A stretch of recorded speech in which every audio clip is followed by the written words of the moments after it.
So we are in week 2 of Ballgate, which was started by Nicki Minaj tweeting out, one of my cousin's friends got a testicle inflammation after having the vaccine, and that's kicked off craziness on the internet. But it's interesting how for the last 5 days or so, Nicki Minaj has not posted anything on Twitter or her Instagram, leading people to conclude that she's clearly on a week's suspension or so from these platforms, which probably good for everyone else considering the way that she's been conducting herself in light of what's happened. Because about 4 or 5 days ago, Nicki Minaj got a message from some journalists, and here it is because she posted it to her social media. And so we'll just read it as it is. My name is Charlene Rampasand. I'm a reporter with Guardian Media. I was hoping to speak with you for an article. Would that be possible? Was it your friend Nicki was speaking about in her tweet to Mr. Daniel? I know you were hesitant to speak with us, but just letting you know, CNN is in the country, is in Trinidad. This is looking for her cousin's friend, and looking for you. And when they find you, they won't hesitate to reveal where you live or where your girlfriend lives and anything and anyone who is tied to you. If you speak to me, we won't reveal those details, so what do you say? I mean, that sounds like a threat, doesn't it? It is a threat. It just really, really sounds like a threat. It's also not new from CNN. Remember, what was it? It's A-Hole Solo? Oh, yeah, A-Hole Solo, who got doxxed because he made a meme, and CNN doxed him. Right, thanks. Well, CNN. they threatened to, and then he had to delete everything. That was the condition. And then they said they might dox him in case he doesn't keep his silence. But I just want to say, right, so this person isn't from CNN, they're from Guardian Media. And so I think that it's been slightly misinterpreted. The we first person plural here, not being we the journalists, will release your info if you don't comply with our demands. I think she means we at Guardian Media wouldn't reveal those details. So do the interview with us, so CNN will leave you alone. So in fact, I think that what she was trying to do is be a bit more protective there, and most charitable reading that I can think of, right? Now, I might be wrong, because it's a bit of an ambiguous comment, right? I don't think it really matters. Well, no, it certainly didn't. But I mean, it did sound like a threat. And Nicki Minaj definitely took this as a threat. As the memes show, she's not having any of this. And the Martin Luther of the rap world, she decided to dox these journalists. It wasn't just this one, it was another one. She wrote on Instagram after receiving these messages, Charlene Rampasand, bitch, your days are effing numbered, you dirty hoe. Posting screenshots of the conversation, which is why we have them. She's on behalf of the Trinidad Guardian, and she also posted the business card of a reporter for the Daily Mail as well, James Fielding. And she also posted, threatening my family in Trinidad won't bode well for you. And this she posted to her 157 million followers on Instagram. Anti-journalist action. She's basically taking the Sam Hyde route. Respectable. So the local smear merchant went into hiding. As you can imagine, she says, they've told me to kill myself. I've gotten WhatsApp messages, text messages, and local messages on Telegraph. I deactivated all of my social media except Twitter. The locals who have chimed in to threaten, call, and harass me. I don't appreciate that. It makes me feel fear for my safety here, which I should not have to do. Sure. Yes. Yeah. Oh, imagine if that happened to someone else. Yeah. Imagine if you did that to someone else. Yeah. Imagine if any of the media had ever done this to anyone. Posting their house on the front page of the newspaper or something like that. Or just directly messaging them, threatening to dox them, their girlfriend, and everyone they know. Yeah. If they don't do the interview with you. Yeah. Oh, how could this have happened to you? Who could have seen this coming? I'm not terribly sympathetic to journos because journos appear to be scum. But Twitter apparently is what disciplined, they say, the rapper, as against doxing against their terms of service, which is why she's off Twitter for a week or so. Looking forward to her return. Also looking forward to the banning of the Guardian journal for threatening to dox the family. Not banned. But anyway, the Media Association of TNT has blasted the rapper for leaking the information, saying Nicki Minaj's celebrity gangsterism toward Guardian Media's reporter is textbook cyberbullying and intimidation of a free press in a young democracy. No, she's part of the free press, you idiots. The world's changed. But this is the thing, like, the media's always had its platform, and you could never talk back to it. And now, there are people with their own platforms of millions upon millions of people. 157 million people. Yeah, bigger than all of you nerds. Your days are numbered, ho. Literally. Like, she's the free press now. Who are you? You're just some tiny outlet. By comparison. And maybe you shouldn't have been sending what really do appear to be threats. Yeah, there's also the obvious point. If this is bad when she does it, why is it not bad when you do it? Yes, exactly. Well, we're the press. We can do whatever we want. Yeah, cyberbullying and intimidation goes both ways, it seems.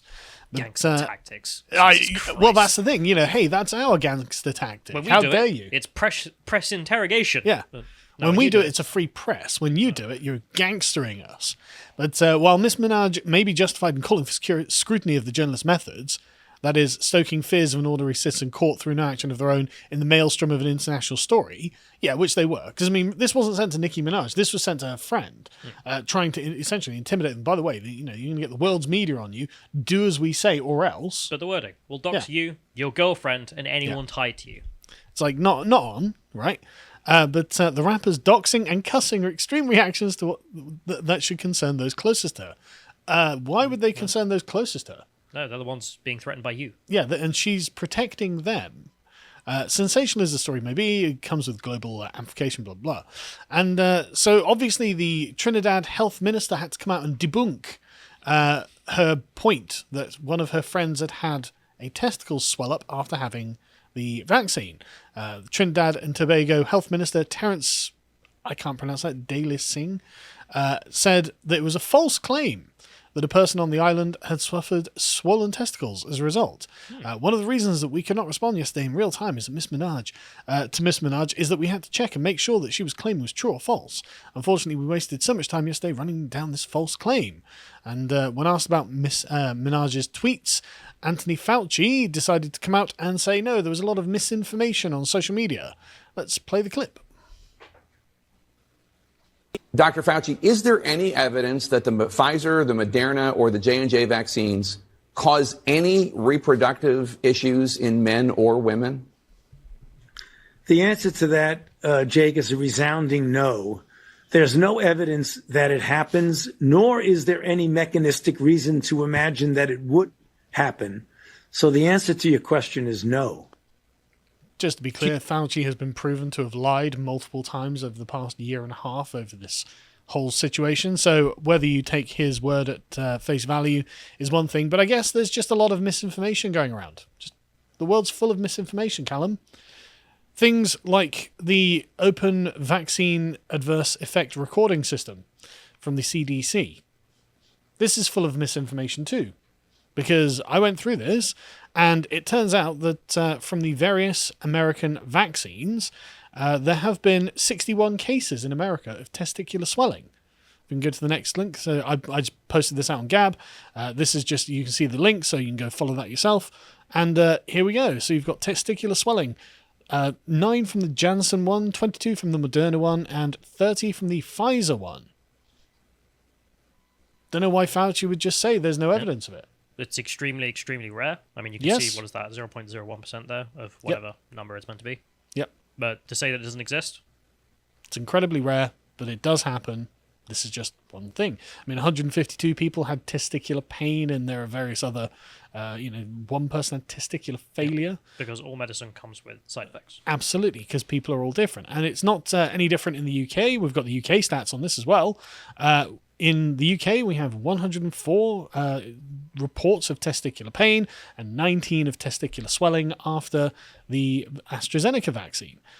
So I don't know what to tell you. I mean, like, there do appear to be reports. That's the local health authorities' data. Yes, this is the official data that we have in the UK and the US.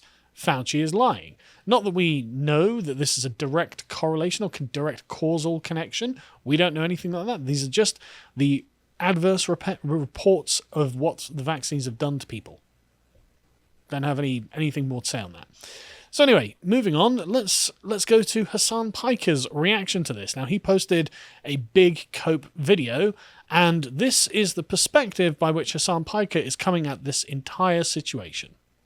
He started off saying, like, I just want to do your own research, babes, like, whatever, which is silly because let's be real. We're all incredibly, we're all dumb. Like, we're all stupid. We are incapable of doing our own research. Don't be silly. Like, do your own research as a substitute for, like, just, unless that research leads you to actually look at the real research, which we don't really have the qualifications to even comprehend as far as, like, medical journals and shit goes, and listen to the goddamn experts.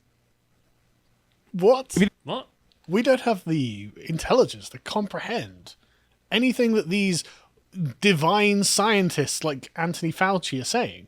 I mean, when Fauci says there have been no examples, and this is just not true, of testicular swelling, and we can't do our own research by like looking at the CDC's own database to find actually there have been 61 reported cases of testicular swelling, Hasan Piker's just like, no, my brain is shrinking in. I can't possibly comprehend what this data means. I don't get it, because like scientists are just people. Yes. Like, everything they've learned is something you can learn. Not according to Hasan Piker. Hasan Piker there's a glass ceiling he can't get past.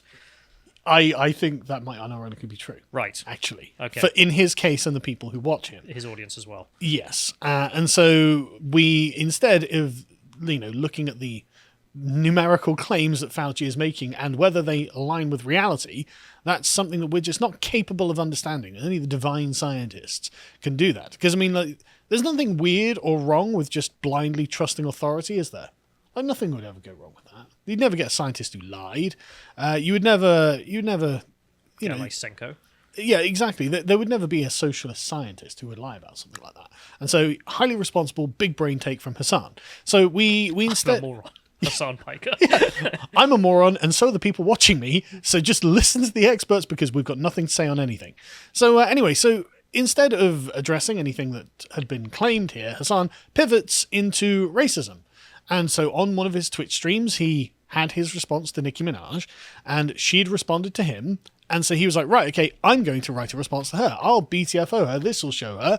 And so a Nicki Minaj fan found this clip and tweeted out saying, wow, leftists are so racist, then they want to talk about white nationalists. Because Hasan, as you can see there, is writing his response to Nicki Minaj live on stream. And he wrote, Tucker Carlson wouldn't even let you ride on the bus, let alone at the back of it. But here you are reducing it to simple. And that's where he stopped because he noticed his own chat was going, don't do it, bro. Don't do it. Don't do it. And it's like, what are you talking about? Because, it's a bit ironic that he's the one reducing this to just race categories when that's not what this is about. But basically his own audience saying, dude, that's really racist. What are you doing? Now, I didn't think that was actually a really racist statement. I think it's a really stupid statement, which I guess is definitionally follows from it being a statement from Hasan Piker. But saying Tucker Carlson wouldn't even let you on the bus, let alone the back of it. It's like Tucker Carlson is pro-segregation now. He's anti-Rosa Parks and MLK. I don't think he is. This is just a lie from Hasan Piker. He's not a critical race theorist. No, he's not. But anyway, let's play the next clip, and you'll see where Piker is at this point. I think Tucker Carlson wouldn't be pro-segregation. I don't know what to tell you, Lamau. This doesn't excuse you using black trauma as a joke or to prove a point. You don't got to tell me nothing because I'm a black person telling you what's racist. You're a white man and you have no place to tell me what's offensive and not to my community. Do you think Tucker Carlson being pro-segregation is a joke? It's not a joke to me. You're acting dense and not understanding what people are saying. Your performative activism of using black trauma as a clapback is weird and racist. I said, bro, what the fuck are you talking about? You're this mad about a tweet that stayed in the draft instead of a dude who says brown and black immigrants are dirty every night to 9 million hockeys being promoted by your favorite artist, the rage stand behavior. And motherfuckers are still doing like at that point it's over. The conversation is over. Like you're literally still moving. Like this dude has tweeted 0 fucking times about Tucker Carlson. All of these fucking Nicki Minaj stands have 0 fucking tweets about Tucker Carlson being a white nationalist and 1,000 tweets about me being fucking racist, dude. I love this is just him stepping on the rake of identity politics. It's like, oh, Tucker Carlson's a white nationalist. Whap, you're a racist. Just, that's you effing idiot. Right? And so he carries on, right? He's like, complaining that, oh, racism, when you point out Tucker Carlson would be pro-segregation. Thank you for the brilliant analysis. I didn't even send the tweets, but it's wild that Barb's apparently is more sensitive about my drafts than Tucker's white nationalism. Again, you can keep saying it, but it doesn't make it true, Hasan. And so a person just like, the issue is that people have is not your place to make comments, jokes like this as a non-black person. Know your place, Hasan, because they view you as white. You're a Turk. You Turk, yeah. You could have been like, hey, dude, I'm not white. Stop. But there's a hierarchy of racial oppression, isn't there, Hasan? And Turks are pretty Basically low. Romans. Basically Romans, yes. Basically imperialists, as it were. Possibly with 1 or 2 genocides under their belt. A lot of black slavery. A fair amount of slavery. I mean, good grief. And so, but I love this. It's not your place to make comments as a non-black person. Whew. Just, Hasan, how does it feel, buddy, right? And he just replies back with, it's not an effing joke, dumbass. People are then people start pulling out his previous tweets saying, well, look, explain this joke. Justin Trudeau wants to be black more than Candace Owens does. And this one, you're quite the act. Candace Owens is just Tommy Lauren doing blackface. It's like, yeah, Hasan, they're not taking this. That you are not allowed to talk like that to them because of your skin color and their skin color. How does it feel playing the identity politics game, white boy? Know your place. I mean, literally know your place. And so Nicki Minaj started to become a hero to the MAGA crew, as you can see.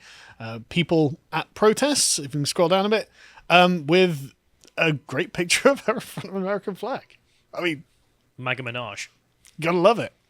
And the progressive left continue whining. You may remember Michael Eric Dyson, who called Jordan Peterson a mean, mad white man. In a debate about political correctness, in which he was taking the side that political correctness is good. Yes. And he had a particularly coherent take here. He says, we should be skeptical of science because it's done bad things to black people, but of course vaccine hesitancy of the... Just black people? Okay. Yes, well, that's all he cares about. And vaccine hesitancy is the product of a racist scientific discourse. However, blacks are leading Moderna as a company, so we need to get it. And, you talk about, Tagiski. Sorry, what? Well, because there are black people who are in charge of Moderna as a company. Therefore it's good? Therefore it's good. And then you get... He also brought up the Tuskegee experiments where they infected black people with syphilis. And he was like, yeah, but the problem with that is that we're denying us medicine. And now they're trying to give us medicine. And so we should take the medicine. It's like, really? This is coherent. I can totally follow what you're saying here. Don't worry, the doctor's giving flutamide? I don't know, you said it. Thalidomide. Out. They're black, therefore take it. That's the level of analysis. That is exactly his. That is exactly his level of analysis. Oh, and Al Sharpton had to come out about Minaj calling Joy Reid an Uncle Tamina because, to name call Joy Reid, that's across the line, says the man who name calls everyone ever. And his entire movement as well. It's his entire career. It's all of it. We don't need name calling. We need solutions as we see disproportionate people die in our communities. So, right, okay. Name calling is now too much for the Reverend Al Sharpton and the Black Nationalist Caucus. But anyway, so that's where Ballgate is at the beginning of week 2. Looking forward to Nicki Minaj getting back on Twitter and Instagram to let us know how she feels about all of this because, it's going very well for the progressive left at the moment. I look forward to many more identity politics rakes whacking up in Hasan Piker's face some more. If you enjoyed that segment from the podcast The Lotus Eaters, you can go to lotuseaters.com to get access to the full premium content we have on the site. Yeah, we've got some really good stuff. Like podcasts we can't really put up on YouTube or other public domains because we're dealing with sensitive subjects and we don't want to be misconstrued in what we're saying here. The most recent one I've done is the Progressing to Destruction podcast, which is talking about the actual impact of immigration on the United Kingdom. There are lots of progressive arguments on how the ethnic diversity of the restaurants that you're enjoying has nothing but positive results for the United Kingdom, and that's not true, and we can actually see some of the consequences of this. And so I go through that in detail. We also have our regular series, such as the Epochs of the Lotus Eaters, where we talk about history, myself and Bodade. With this particular one I really enjoyed because it's talking about the Battle of Tunis and why leadership matters, because this was in the First Punic War, where Carthage is losing horrifically to the Romans, and they can't understand why, because there's nothing wrong with their navy, there's nothing wrong with their army. Turns out it was all about the leadership, and all it took was one Spartan general to come and turn the entire thing around. And that was a fantastic episode. I really enjoyed doing that. And we also have the Contemplation series that Josh and Hugo do. This is really interesting where they just take an interesting subject and go through it in meticulous detail. This particular episode is the science of conformity, and you may well have seen lots of people still wearing their masks in the UK and elsewhere, even though you don't have to. And this goes into why psychology shows that people happen to do this kind of thing. We also have lots of premium articles, again, dealing with subjects that often are not something that you can adequately have a conversation with a bad faith actor. This particular one is free speech and the trope of gay parenthood, which on the, immediately you think, okay, this is going to be politically incorrect in some way, but it's not really. It's actually a very delicate article expressing concern that this is yet another subject where the results aren't in, we don't know what the consequences of this are, and yet we're still not allowed to question the premise. And it's because of the current political environment that we're in. Also, there are lots of other just very interesting and informative articles, such as one by Hugo about how overpopulation isn't real. It's not a real thing. And yet we're constantly told that it is. But the Earth is enormous. And it turns out it can hold billions more humans than we actually have. So, interesting that. And we also have loads of very interesting interviews with people who you may not have heard of, such as Hatton Tash, the lady who was attacked, a Christian lady who was attacked at Speaker's Corner for questioning Islamism. She was stabbed in the head. In very interesting interview with her and various others. You should come to our live events. There's one on the 24th of September and one on the 25th of September. The 25th of September one's probably almost sold out, but there might be a few tickets left. But there are still some for the Friday, where we have special guest Andrew Lawrence, the world's most cancelled comedian, probably, at this point. And certainly in Britain. Goodest boy didn't do nothing as well. Very much. I'm a big fan of Andrew Lawrence anyway, so I'm really glad that he's going to be our special guest on that day. But we're also going to be having other things. Count Dankula is going to be there, Mark Meakin, which I pronounced correctly this time, and he'll be doing a comedy set. And you're doing a special secret presentation, aren't you? My secret speech. I don't want to leak it yet because the surprise is part of the speech. So, right. Okay. Yeah, it's going to be about immigration policy. So. Right, okay. And I'll be doing a secret presentation as well, which again I don't want to spoil because it ruins the fun of it, doesn't it? But yeah, so these will be somewhere in South London, secret venue, because you know how leftist activists are. Insufferable. But we will email you the details of where the venue is after you've signed up, obviously, because that way we don't have to make it public, and a bunch of people who don't want to come and just want to stop us from having a live event can't come and shut it down. So you can go to lotuseaters.com and find that, and we will see you there.